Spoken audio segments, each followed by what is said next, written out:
Hi, everyone. You are listening to Radio Cherry Bombe, and I'm your host, Kerry Diamond, coming to you from Newsstand Studios at Rockefeller Center in the heart of New York City. I'm the founder and editor of Cherry Bombe magazine. Thanksgiving is one day away, so Emily Weinstein, the editor-in-chief of Cooking and Food at the New York Times, is joining me today to talk turkey, sides, leftovers, and the super useful new book from NYT Cooking, Easy Weeknight Dinners, 100 fast, flavor-packed meals for busy people who still want something good to eat. Raise your hand if that's you. That is definitely me. If you need any last-minute advice or inspo, we've got you covered. And if you're cooking this holiday, be sure to tag Cherry Bombe on Instagram. We would love to see what you're making. Stay tuned for my chat with Emily Weinstein. Today's episode is presented by Kerrygold. Have you noticed that butter is having a moment? I've seen handbags sculpted out of butter, little couches made from butter pats, tiny butter cherubs, even butter-colored nail polish, and fashion. The world is butter obsessed. But you know who loves butter more than most? The folks at Kerrygold. They've been perfecting their craft for decades, using milk from Irish grass-fed cows to create their famously rich, creamy, golden butter. There's a reason Kerrygold is beloved by everyone from home cooks to the world's top culinary creatives. It's just better butter. Kerrygold salted pure Irish butter has a butterfat content of 80%, while the unsalted version has a butterfat content of 82%. And that beautiful yellow color, it's thanks to beta-carotene, found naturally in milk from grass-fed cows. Want to get in on the fun? Get yourself some Kerrygold and whip up some flavored compound butter, fill some fancy butter molds, or sculpt one of those gorgeous butter mounds for your next dinner party or get-together. Visit KerrygoldUSA.com to learn more, get recipes, and find a stockist near you. If you're looking for a great holiday gift, we have lots of options for you at cherrybombe.com. There's the Cherry Bombe membership, which comes with lots of perks, our C-Suite membership for the power babe in your life, subscriptions to our print magazine. Yes, we have a print magazine, and it is gorgeous, and tickets to our upcoming Jubilee Conference, taking place April 12th in New York City. Jubilee is one of, if not the, largest gathering of women and culinary creatives in the food and drink space, and it is always a great day. Tell someone you love that they are the bomb. Visit cherrybombe.com for all of this and more. Now, let's check in with today's guest. Emily Weinstein, welcome back to Radio Cherry Bombe. Thank you, Kerry. It's always fun when we get to see you because you are inevitably here to talk about a really cool project. And we are going to talk about the brand new cookbook from New York Times Cooking. But first, we're going to talk about Thanksgiving because this is like Super Bowl week for the folks at NYT Cooking. Oh, yes. We have been training. We have been prepping. When do you start preparing, practicing, all the things?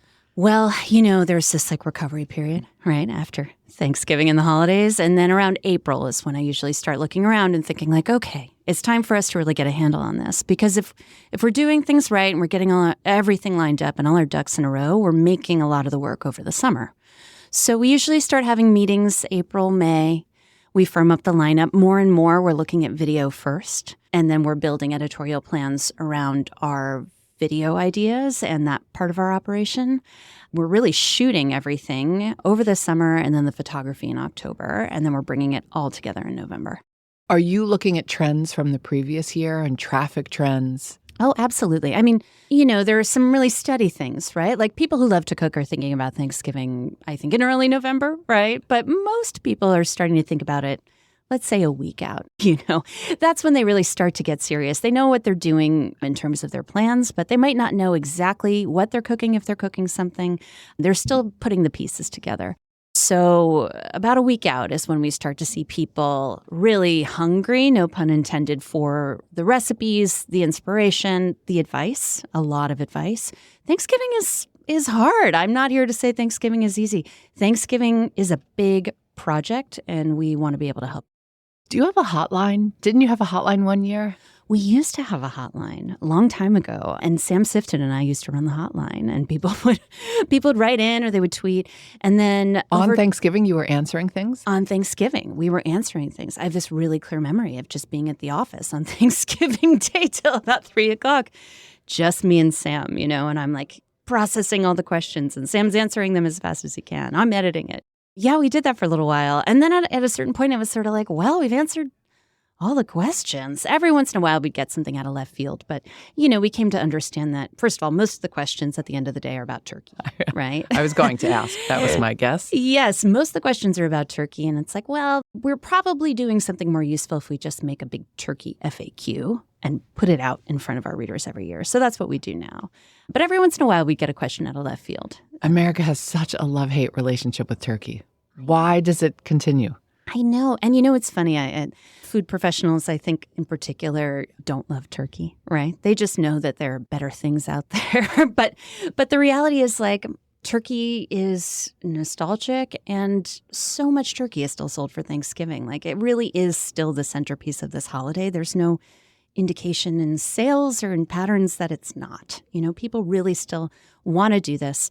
I think it's sort of a rite of passage, too, for cooks, if you've never made a turkey, you make it for the first time. If you've made it before, now's your year to master it. This is like a big honking bird that I think, is hard to get perfect. It's not hard to just cook it, but it's hard to get it so you get the juicy breast meat, the succulent thigh meat. It takes some practice. Do you feel like you've had good turkey? I have had good turkey. I'm really proud of myself when I cook Thanksgiving, and we have a really good turkey year. Nobody else notices. That's the thing. It's like, oh, the turkey's great. And then they all move on, but I can tell the difference year to year. So every once in a while, I usually try a new turkey method every year from NYT Cooking. I tend not to go back to the same recipe. I like to try all the new stuff. I've had good turkey a handful of times. Chef Kia Damone, she would do, I think it was a braised turkey leg, a drumstick, something like that, but a braised turkey part. And it was so good. And I was like, oh my gosh, why are we eating these poor, desiccated, roasted turkeys? And the second one was my chef ex-boyfriend deep fried a turkey in Arkansas. Deep fried is delicious. Mm-hmm. It is hard to get New Yorkers in particular to deep fry. Well, but everywhere in the country. You had to do it outside. Everyone's deep frying. I watched all the insurance videos beforehand, made sure we had the, the fire extinguisher nearby. Because the stories, if you don't defrost it properly, it can become a projectile. Yeah, you gotta do your homework before you deep frying. But a lot of people do it, and it's delicious. Braised turkey legs are amazing. There's a bar in Brooklyn that does a turkey leg. I think it's braised in milk for a sandwich, and not just for Thanksgiving. They do it all year round. So there are these delicious ways to cook turkey. But, the very traditional Thanksgiving vision of the turkey that's presented to the room. The trick is the timing, right? The trick is getting it so you still get juicy breast meat while cooking through the legs. So what are you doing tomorrow? Gosh, okay. For the first time ever, I'm going out to dinner for Thanksgiving.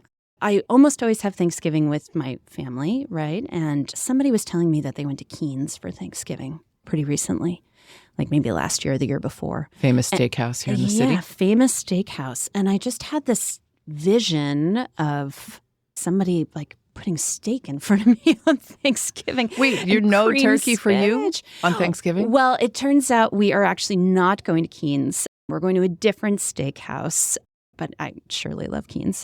We're going to a different steakhouse, and I do believe turkey will be an option. And if there's turkey and I can have turkey and steak, I'll have a little bit of turkey. It's Thanksgiving, okay. But yeah, just the idea of having steak just felt so luxurious. I'm sure I will cook Thanksgiving again next year, but this year I'm going to be out on the town. I do want to give a shout out to all the people who have to work on Thanksgiving, all our hospitality industry friends. Thank you. Yes, thank you so much. Thanks for doing that. We'll be right back with today's guest. This episode is presented by Meridian Printing, the family-owned printing company based in East Greenwich, Rhode Island. Meridian has printed Cherry Bombe magazine for the past several years, and it's always a pleasure working with the team at Meridian. They are meticulous and professional and care more than any other printer we've ever worked with. They are amazing partners. When I wanted to print 3 covers of our Icons issue, they said no problem. When I wanted to put a Molly Boz poster in every copy of our Molly issue, they said we got it.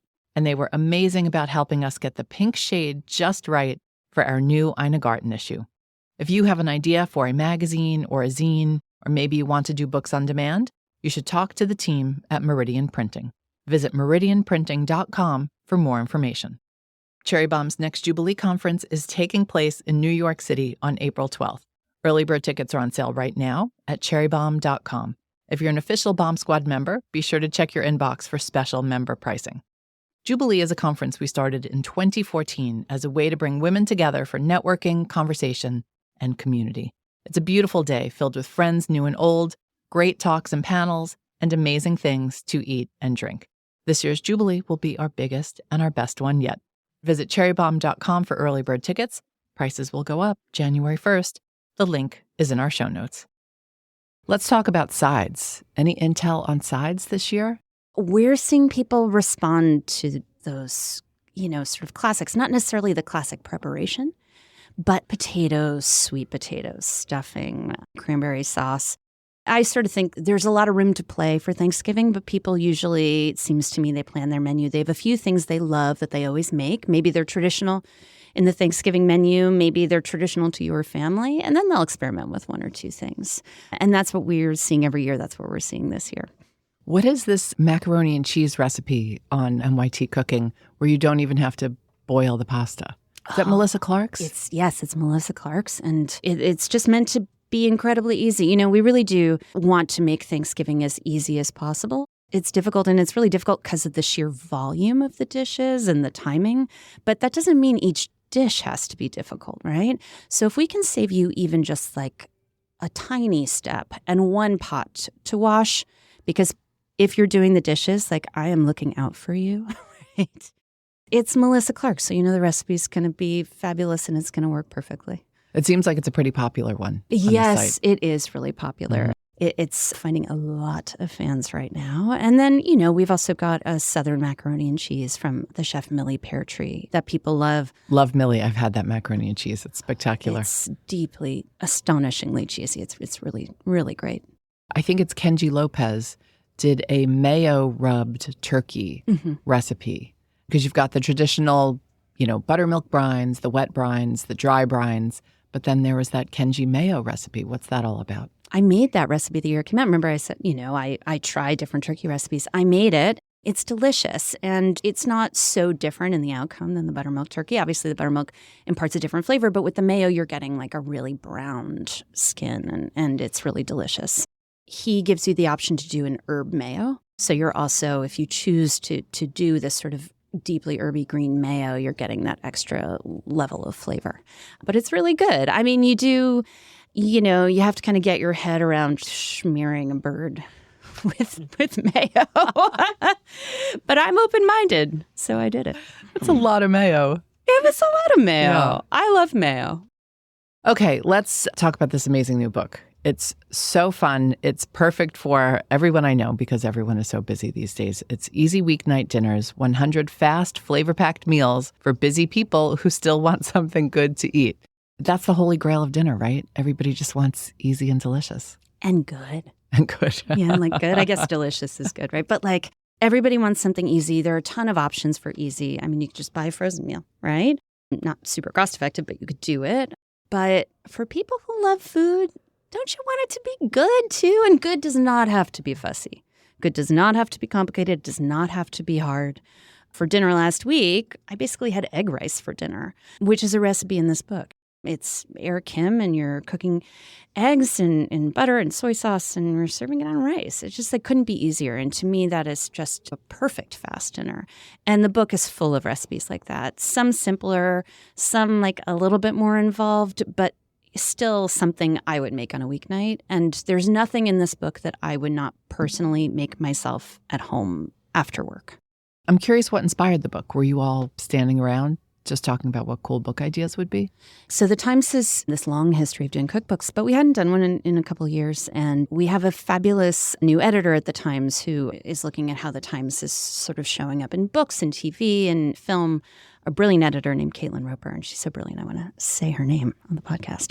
She was just really clear about how we could help people and also bring them some joy. So we've got a couple books coming, and this is the first. She was just so sure right away. She's like, this is a service. We can make it delightful with the writing. We can add all these touches in the book. It doesn't have to be serious. It doesn't have to be heavy, but we can be someone's friend in the kitchen.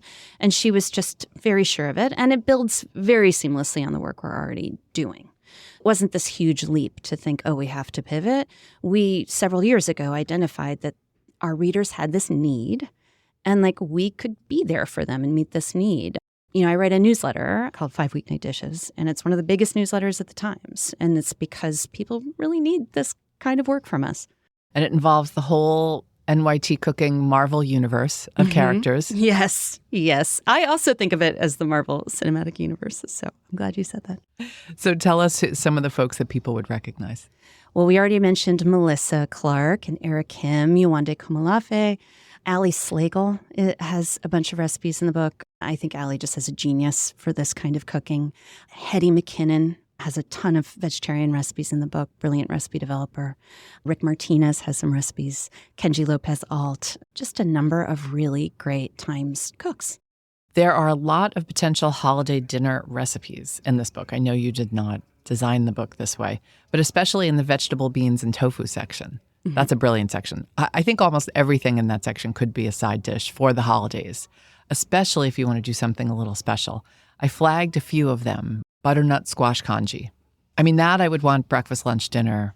So delicious. But if somebody served that to me for a holiday dinner or Thanksgiving as like the starter, I would be thrilled. Yeah, especially if you had, I'm a big fan of like toppings bar style cooking, right? So if you had if you had chopped scallions and chili oil and a bunch of basically condiments that you could add and people could customize, wouldn't that be wonderful?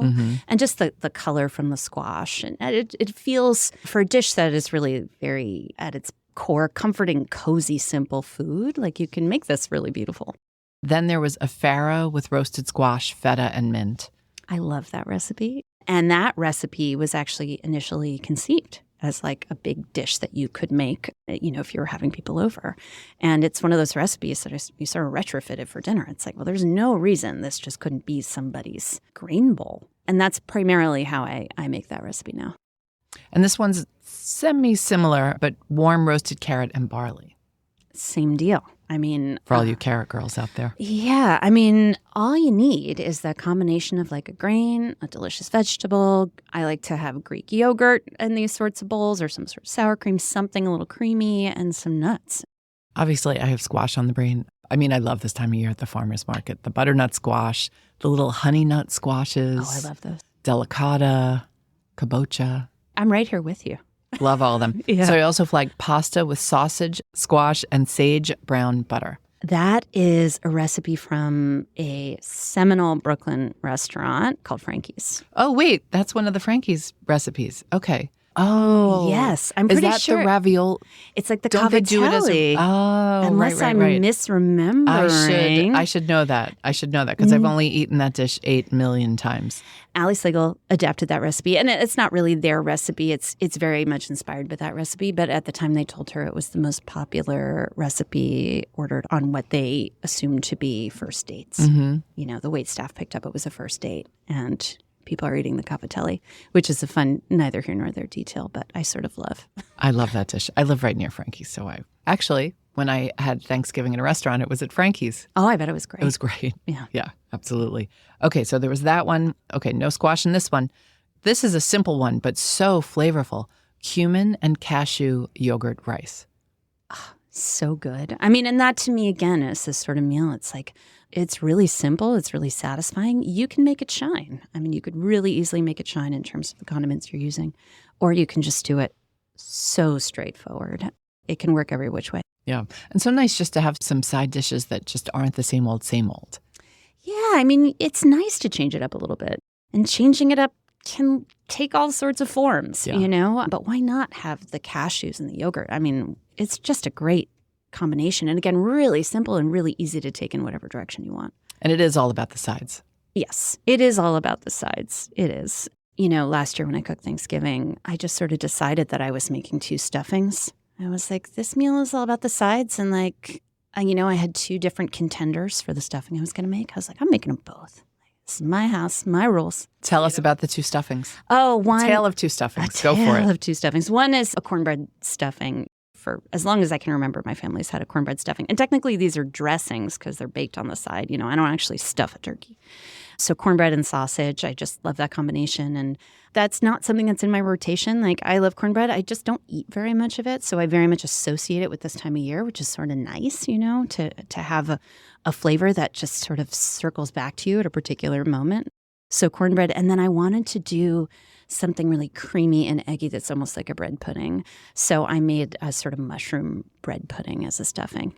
That is brilliant. Yep. And then I was like, 2 stuffings. Like, I should say 2 stuffings and not that many people. I love the idea of a bread pudding as a stuffing.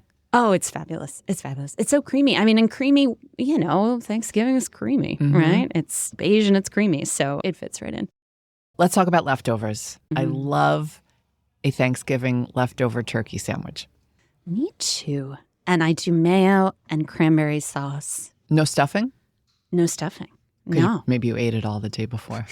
Well, the cornbread stuffing doesn't go, to my mind, it doesn't go so seamlessly into the sandwich. No, it has to be that bready, like sage bready stuffing. Yeah, I'm more likely to put, if I'm going to add something else, I'm adding like a layer of green something, not cooked greens, like, lettuce, arugula, whatever I've got around. But yes, turkey, cranberry sauce, mayo. But I've made a bunch of kind of more elaborate recipes. They're not hard, but it's not the sandwich, right? We have new leftovers recipes this year from Rick Martinez, including a turkey birria that I'm like, cannot wait to make. I mean, I'm going out to dinner, so we'll have to figure this out. But it looks amazing. And then Samin Nasrat several years ago did a recipe for turkey tikka masala and a turkey pho. And I still make these recipes. You can make great broth out of your turkey bones. Oh, yeah. Same as you do with the chicken broth. Oh, yeah. I'm always making. If I'm cooking turkey, I'm making turkey broth. And I'm doing it the next day. It's like, just get those bones out of your fridge, get that carcass out of your fridge. I probably don't have a pot big enough with all those turkey bones. It's a little graphic. You gotta get in there and break it down. You do want your biggest pot though. Like I use a very, very big stock pot. And I'm making a lot of stock. And then I freeze it. And I bring it out and I use it in a lot of moments when I might have reached for chicken stock. I'll use turkey. Not all, but a lot. If you are going to the trouble of roasting a turkey and you have all those bones, make a stock. I know people who do it that night. Yeah. Which I'm totally impressed by because you have to like summon the energy. And you don't need all the things. I roast a lot of chickens, but I don't always have carrots and onions and bay leaf and this and that. And I'll just throw whatever I have in there. Oh, yeah. Peppercorns, half a lemon. It's my general feeling about everything. It's like your house is not a restaurant, like the stock doesn't have to be perfect. Your house is not a restaurant. That's a good thing for some of us to remember. Yeah. Yeah. Hey, most people who are, first of all, a lot of times it's you and your loved ones, whoever they are, right? Or they're the principal people eating the food and they're not restaurant critics. Most people are just happy that you cooked something for them. I wouldn't put any pressure on yourself, anyone out there, to perfect your stock. True. But get yourself some quart containers because you're going to have a lot of stock. Oh, yeah. Yeah. It lasts for a long time. Yeah. That's part of the reason I like doing it. It's like, one shot. And broth elevates everything. It really does. That's one of those things that I think people who don't cook, they think that the box broth is the same. It's really not. I hate to be that person, but if you have it within you to try making stock sometimes, I do really recommend it. It's one of those ingredients that makes a big difference. That said, in this weeknight cookbook, we have plenty of recipes that start with boxed chicken broth or Better Than Bouillon, which is a product we use. No shame in boxed. No shame in boxed. We account for that. We really, I just feel we're not helping people if we insist they do things one particular way. We've got to give people different avenues into the kitchen. True.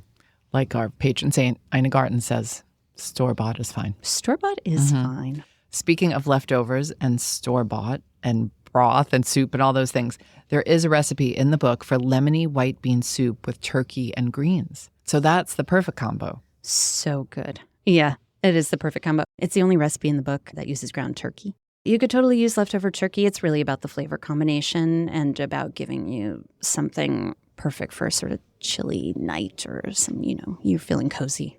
Where do you stand on sharing your leftovers versus hoarding them so you can eat them for the next few days? If you're coming to my house for Thanksgiving, I am sending you home with leftovers. It's just the right thing to do. I used to do a leftovers party, actually, and it was my way of doing Friendsgiving. I wouldn't do a Friendsgiving before. I would do a day after. Everyone bring your leftovers over. We're going to have a big party, right? So I did that for a while. But, I've been known to hang on to a preferred leftover for myself. I've been known to keep that stuffing like in the back corner of the fridge. Yeah, I was going to say, I'd be pretty stingy with the stuffing. I'd probably be fine. Take as much turkey as you want, mashed potatoes, all that. But yeah, I would hide the stuffing. Yeah. I'm Definitely. with you. And then when it comes to your leftover containers, I don't know if you saw that video with Oprah, but Oprah was like, do not take my Tupperware. And if you do, return it. I relate to that, don't you? I really relate to that. I don't. I know my mother thinks about all the things I take from her, and she'll be like, you took that Christmas container from me. Could you bring that back? My poor mother. I actually have acquired a lot of my mother's Tupperware over the years, and my mother buys like nicer Tupperware than I do. So, Yeah. so there's that. Now at this point I have like everything. I'm running the gamut, and but no, I'm hopeful that my containers come back to me. But more and more, I'm also sending people with old ticket containers so that you know what, it's fine, and we're all really relaxed about it. Let's talk about you.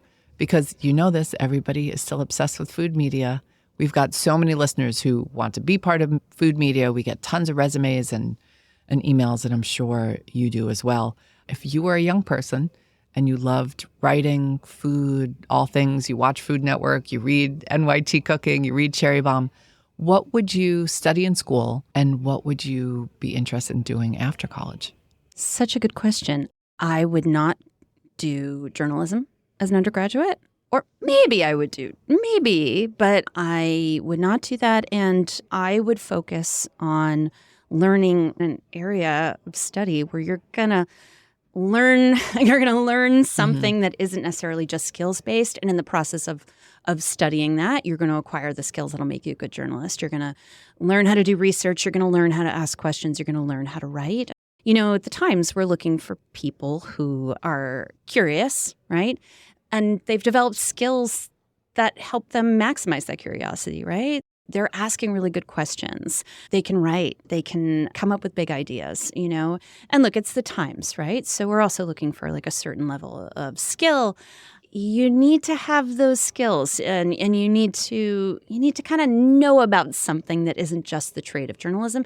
Also, journalism is changing really, really fast, right? I certainly would recommend journalism, you know, if people were interested in going to graduate school for journalism. But I think undergrad, like, don't limit yourself to just that practice. Think of those as a set of skills to layer on top of whatever it is you're studying, whether that's literature, history, sociology, any of the traditional areas or the non-traditional areas. I studied urban studies. I was an urban studies and art history major.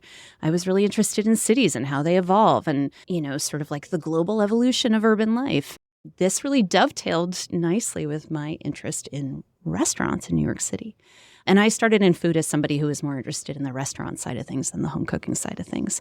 And one thing I was going to say about college, don't forget to do all the extracurriculars. Like, you don't have to study journalism, but you should still go do the school paper or website or TV station or whatever it is. Oh, totally. Radio? If your college has a radio or podcast? Yeah, absolutely. I always worked on the school paper. I mean, from when I was a kid, I loved to work on the school paper. And when I was in elementary school, a friend and I made a newspaper called Kids News.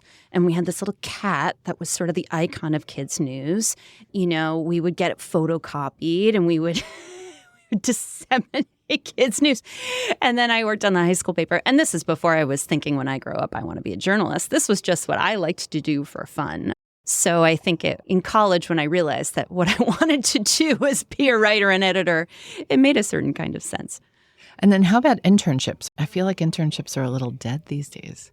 I know. I learned a lot from internships. I would not be where I am today if it weren't for internships. Yeah, I feel the same way. And I'm kind of at a loss to suggest what could replace them. I mean, the mentorship, just being in the office too. I do think that, you know, in the wake of COVID lockdown and work from home, I think younger people in the profession or people who are looking to start out in the profession, they don't get the benefit of just sitting in an office or being in a meeting or a conversation with journalists who've been doing this for decades. My first desk at the New York Times was 2 or 3 cubicles away from David Carr. So David Carr was this, unfortunately, he passed away maybe about a decade ago, but he was really a legendary media reporter at the New York Times and really known for his interview style, his frankness in his writing, amazing journalist. And if you sit 2 or 3 cubes away from David Carr, you're hearing him talk to editors. And it's not like eavesdropping. It's just being in a newsroom. And so I would hear him on the phone talking with people and asking questions and absorbing how he conducted interviews. And he would stop and chat with me. I was the most junior person anywhere, and he was really gracious. And those are the moments you get in a newsroom, and they just cannot be replicated if you're at home, with your roommates or by yourself. It's a different thing. Not to talk politics, but crazy to think that David Carr missed out on the entire first Trump administration. Yeah. I know. And also, I used to work at the Village Voice. So did I. Really? Yeah. Oh yeah. my God. I was an intern. I worked for Bill Bastone and Wayne Barrett. I worked for Wayne Barrett. Okay. Another legend. Yeah, another legend. So Wayne Barrett was an investigative reporter who always had this team of interns doing his research and reporting. So now I know Kerry and I were both in the trenches with the same guy. And he, years and years ago, wrote these big books, real investigations of Trump and Rudy Giuliani. And Mayor Koch. I worked on the Mayor Koch one. Yes, and Ed Koch. And I couldn't believe he passed away like right around the time Trump was Right, elected. he did too. And I was like, oh, this should have been Wayne's moment, It was tragic for many reasons, and that was one of them. I know we're not talking about turkey and stuffing people, but bear with us for one more second. You know who makes me the saddest that she missed the first Trump administration? Joan Rivers. Ah, good call. I wish that Joan Rivers had been alive for that. I know, God. Yeah, absolutely. I wish she was alive now. She was so funny. Okay, let's do a speed round, and we'll get you back to the office after that. Oh, sorry. We'll talk food again, folks. We Emily and I could nerd out on journalism for a while because I was that kid also making the school newspaper in fourth grade and selling it for 10 cents. I will say, I will offer one more tip. Like, if people want to write for us and they want to work with us, increasingly, of course, people have all these tools and ways to do it that didn't exist before.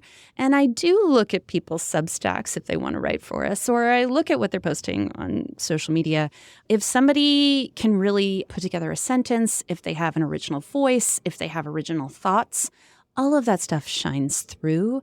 It's no longer going through several rounds of editing. So I can see it in a more unfiltered way. So it is really valuable. I know this is not like earth-shattering advice, like, hey, start a Substack. But hey, start a Substack. But hey, start a newsletter. I've hired people based on their Instagram captions. Yeah. I think the really good writers, the people with a voice, and it can't just be voice. You have to have some skills. You have to have knowledge. You have to have something to say. But, the cream rises to the top. You really can show off what you can do that way. And you can also hone your skills that way. And I think that's really important, too. Absolutely. The cream does rise to the top. Way to bring it back to food, Emily. Thank you. Okay, speed round. What beverage do you start your morning with? Coffee. How do you take it? Okay, so we, as a present, I never thought I wanted this. We just had drip coffee forever. And before that, we had French press. We got a fancy espresso machine as a Christmas present last year.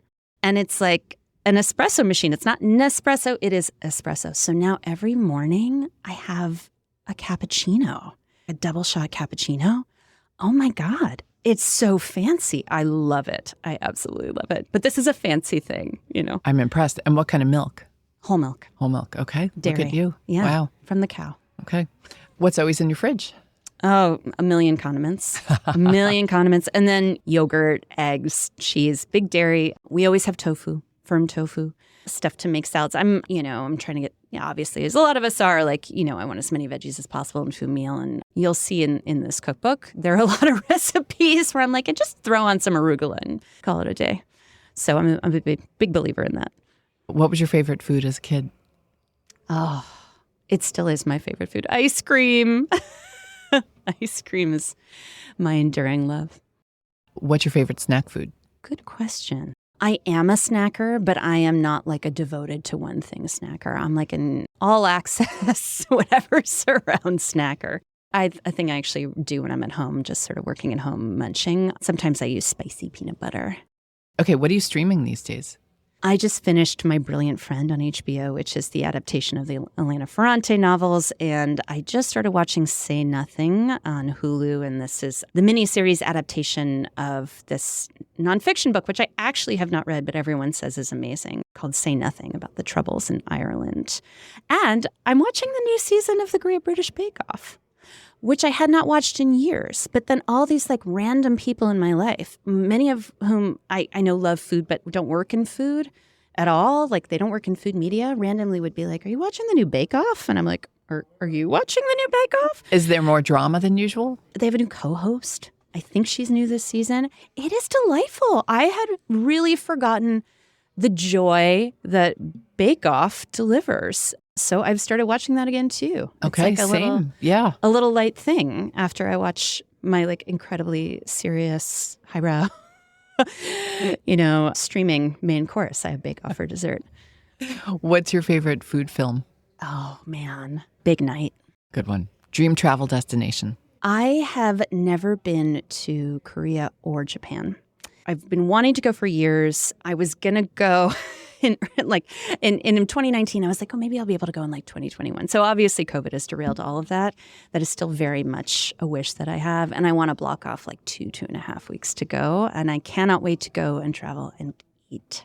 It's going to be amazing. Same. I think the reason I haven't gone is exactly what you said. Like, I don't want to just go for, 5 days and then come back because of all that travel time. I want to go for a big chunk of time. Yeah, that's part of why I put together like 10 days last fall where I could go away. And it was like, should we go to Tokyo? And then I was like, oh, I don't want to rush. So I'm waiting till I can put together like a heftier chunk of time, and then I can really go travel and relax.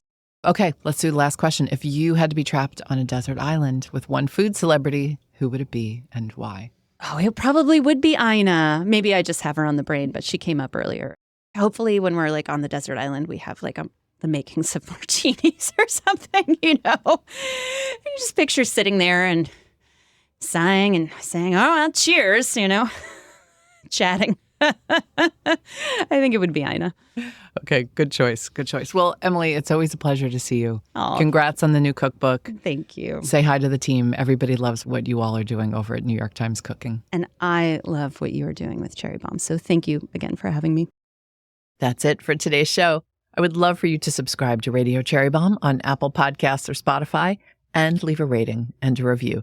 Anyone you want to hear on an upcoming episode? Let me know. Our theme song is by the band Tra La La. Joseph Hazen is the studio engineer for Newsstand Studios. Our producers are Catherine Baker and Jenna Sadu, and our editorial coordinator is Sophie Kais. Thanks for listening, everybody. You're the bomb.